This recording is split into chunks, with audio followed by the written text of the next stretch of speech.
Olá, boa noite a todos. Que a paz de Jesus esteja conosco nesse instante. Rogamos aos amigos espirituais que nos envolvam. E nesse instante, em nome de Jesus, eles possam nos inspirar para que possamos aproveitar as lições da noite para a nossa reflexão, para a nossa edificação espiritual. Que a gente possa aproveitar o conto da noite para que possamos enxergar a realidade da vida da maneira como Jesus a mostra. Obrigado, Mestre, por essa oportunidade. Abençoa-nos sempre, Senhor. Esteja sempre conosco, em cada momento de nossas vidas. Que assim seja. Bom, estamos continuando o livro No Roteiro de Jesus, já nos aproximando do seu final. Já estamos no capítulo número 49. E hoje, o título do capítulo é A Campanha da Paz. Lembrando que esse livro foi escrito, foi ditado pelo espírito Humberto de Campos, ou Irmão X, que foi como ele passou a assinar, depois de um certo tempo, por meio da mediunidade de Francisco Cândido Xavier, o nosso Chico Xavier. A Campanha da Paz. Estabelecidos em Jerusalém, depois do Pentecostes, os discípulos de Jesus, sinceramente empenhados à obra do Evangelho, iniciaram as campanhas imprescindíveis às realizações que o Mestre lhes confiara. Então, aqui o autor nos mostra os discípulos de Jesus reunidos em Jerusalém depois do Pentecostes, que foi aquele momento em que os espíritos superiores, né, como chamas, como flamas, vieram até eles e eles falaram em diversas línguas para as pessoas que estavam ali de diversos lugares, né? Então, ali o Pentecostes, depois disso, os discípulos resolveram ficar em Jerusalém e servir a causa do Evangelho. Então, começaram a fazer várias campanhas para iniciar os trabalhos. Primeiro, o levantamento de moradia que os albergasse. Entremearam possibilidades, granjearam o apoio de simpatizantes da causa, sacrificaram pequenos luxos. E o teto apareceu simples e acolhedor, onde os necessitados passaram a receber esclarecimento e consolação em nome do Cristo. Então, primeiro, eles arrumaram a casa para eles, né? E conseguiram, por meio de uma campanha, conseguiram juntar fundos, arrumar direitinho, e o lugar onde começou a recolher as pessoas necessitadas. Montada a máquina de trabalho, viram-se defrontados por novo problema. As instalações demandavam expressivos recursos, e agora tinha que equipar a casa para amparar aqueles que vinham ali, os necessitados. Convocações à solidariedade se fizeram. Velhos cofres foram abertos. Isso de pessoas também fora da comunidade que começaram a ajudar, né?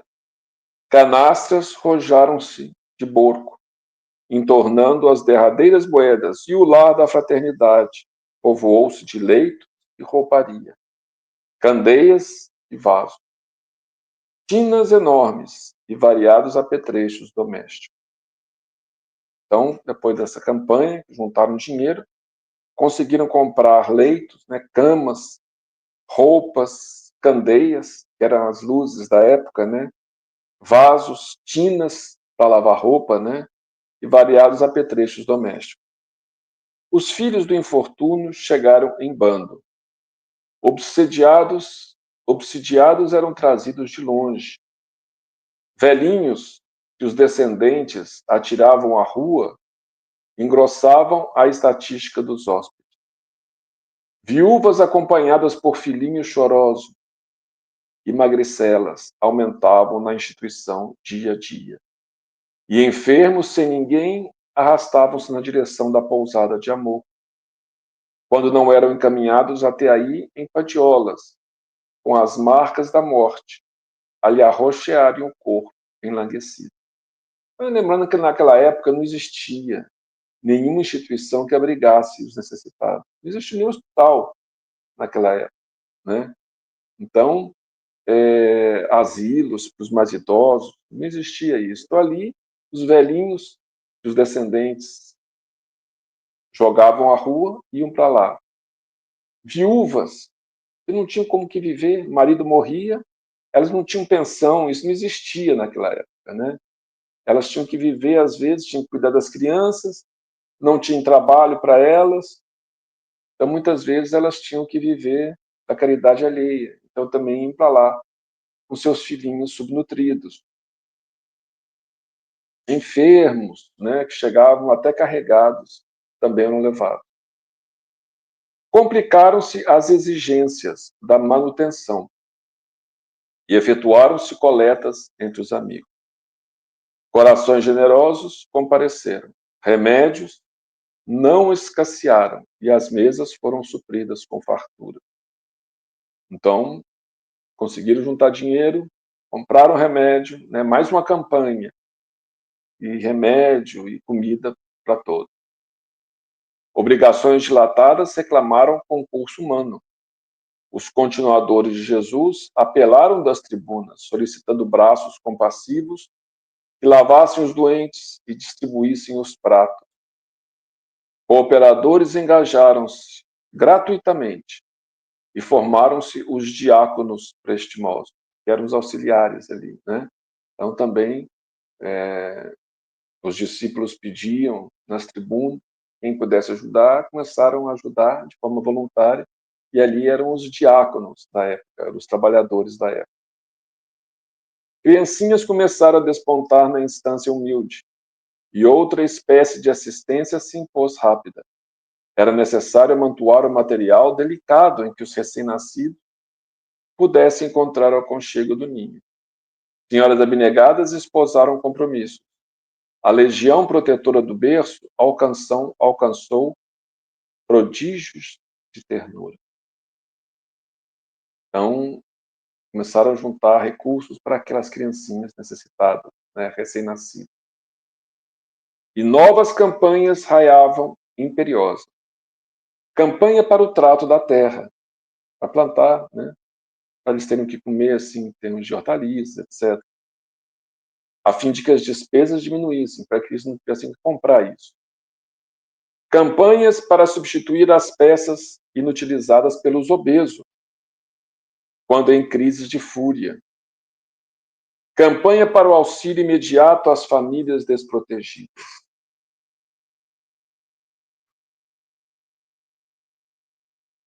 De companheiros que desencarnaram. Campanhas para mais leite em favor dos pequeninos. Entretanto,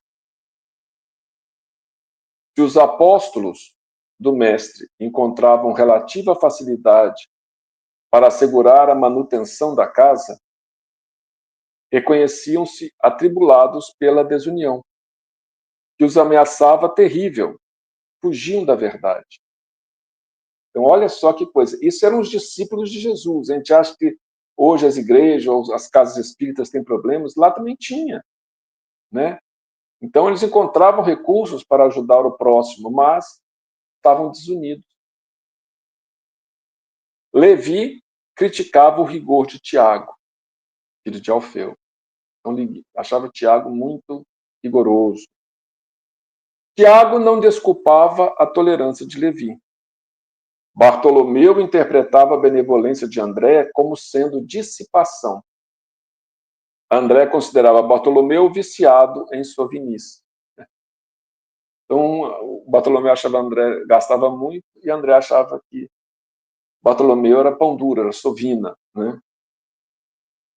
Se João, muito jovem, fosse visto em prece na companhia de irmãs caídas diante dos preconceitos, era indicado por instrumento de escândalo. Então, João, que era muito jovem, às vezes era visto em oração com mulheres que haviam, às vezes, ex-prostitutas e coisas desse tipo. Então, o pessoal já começava a falar mal dele, né?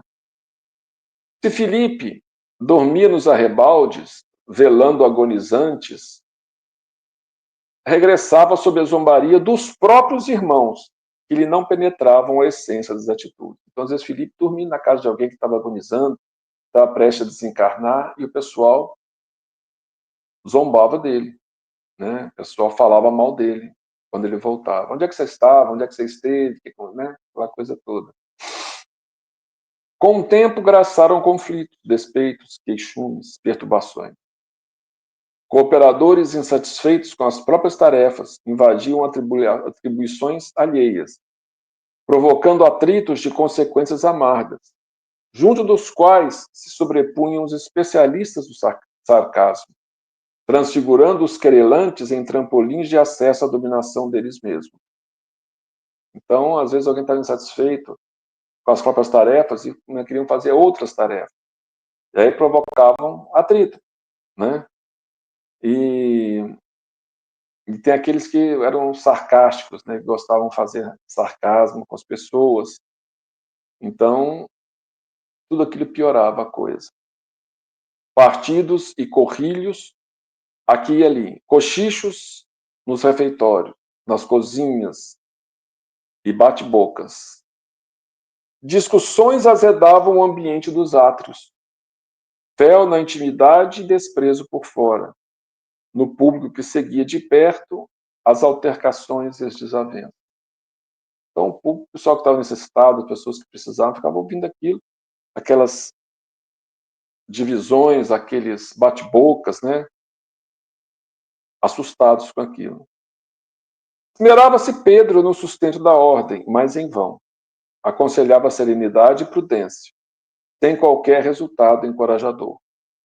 Por fim, cansado das brigas que lhes desgastavam a obra e a alma, propôs reunirem-se em oração em benefício da paz. Então, cansado com a briga, ele falou: olha, gente, vamos nos juntar e começarmos a orar juntos. E o grupo passou a congregar-se uma vez por semana, com semelhante finalidade. Apesar disso, porém, as contendas prosseguiam, acesas, ironias, ataques, injúrias. Transcorridos 6 meses sobre a prece em conjunto, quer dizer, eles ficaram orando 6 meses, uma vez por semana, durante 6 meses. Depois disso, uma noite de angústia apareceu, em que Simão implorou mais intensamente comovido a inspiração do Senhor. Os irmãos viram-no engasgado de pranto. O companheiro fiel, rude por vezes, mas profundamente afetuoso, mendigou o auxílio da divina misericórdia, reconhecia a edificação do Evangelho, comprometida pelas rixas constantes, esmolava assistência, pedia proteção a Jesus. Quando o ex-pescador parou de falar, enxugando o rosto molhado de lágrimas, alguém surgiu ali, diante deles, como se a parede à frente se abrisse para dar passagem a um homem. A luz mortiça que bruxuleava no velador, então, era só aquelas luzes, né? À noite, então, ficava aquela coisa bruxuleante, porque não tinha lâmpada, né? Então, tinha aquelas tochas, aquelas luzes bem assim, que ficavam meio escuro. A luz mortiça que broxilhava no velador, Jesus, como no passado, estava ali, rente a ele. Jesus apareceu ali para ele. Era ele, sim, o mestre. Mostrando o olhar lúcido e penetrante, os cabelos, a nazarena e melancolia indefinível na face calma. Ergueu as mãos num gesto de bênção. Pedro gemeu, indiferente aos amigos, que o assombro empolgava. Então, todo mundo estava assombrado, e Pedro não estava preocupado com isso. Pedro queria o conselho do mestre. Senhor, compadece de nós, os aprendizes atormentados. Que fazer, mestre, para garantir a segurança de tua obra? Perdoa-me se tenho o coração fatigado e desditoso. Simão, respondeu Jesus, sem se alterar, não me esqueci de rogar para que nos amássemos uns aos outros. Senhor, tornou Cefas, temos realizado todo o bem que nos é possível, segundo o amor que nos ensinaste. Nossas campanhas não descansam, Temos amparado em teu nome os aleijados, os infelizes, as viúvas e os órfãos. Sim, Pedro. Todas essas campanhas são aquelas que não podem esmorecer, para que o bem se espalhe por fruto do céu na terra. No entanto, urge saibamos atender à campanha da paz em si mesma. Senhor, esclarece-nos por piedade, que campanha será essa? Jesus, divinamente materializado, espraiou o olhar na diminuta assembleia e ponderou, triste. O equilíbrio nasce da união fraternal. E a união fraternal não aparece fora do respeito que devemos uns aos outros. Ninguém colhe aquilo que não semeia. Conseguiremos a seara do serviço, conjugando os braços na ação que nos compete.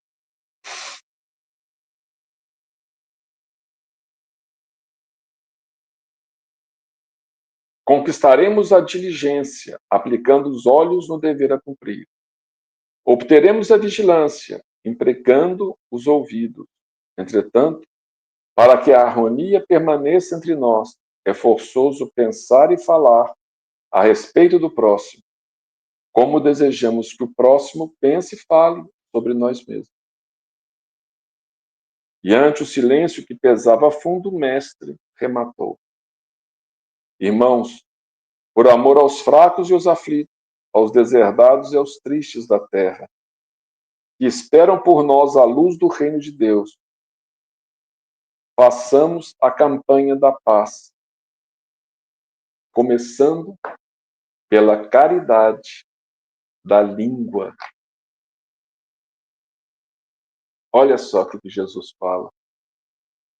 A caridade da língua, muitas vezes esquecida por nós. Às vezes somos pessoas que trabalham no bem do próximo, ajudam, mas a língua continua a ferir. E muitas vezes os irmãos nossos que trabalham junto conosco. E isso é o necessário para que haja desavença, desunião e que a longo prazo toda a obra do Cristo se esgote, seja eliminada. Então, devemos estar atentos a isso. Possamos trabalhar em benefício do próximo, mas estejamos atentos à caridade da língua. Porque é da boca que sai o que está no coração. Os nossos corações têm que se renovar para que da nossa boca só saiam bênção, ajuda, reconforto, esperança, alegria. Se nós não atrapalhemos com nossa boca, com o nosso falar, com o nosso verbo, a obra do Cristo.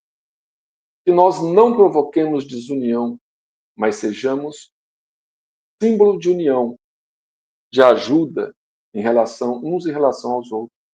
Possamos falar, como Jesus mencionou, do próximo, o que gostaríamos que o próximo falasse de nós mesmos. Então, com essa reflexão, nós desejamos boa noite a todos, pedimos a Deus que nos abençoe, nos auxilie a melhorar, mudar o nosso padrão de sentimento e de falar. Que o nosso verbo seja sempre impregnado de luz aos nossos irmãos. Muita paz a todos, um ótimo final de semana, uma ótima semana e que o Senhor nos inspire e nos guie em todos os momentos de nossas vidas.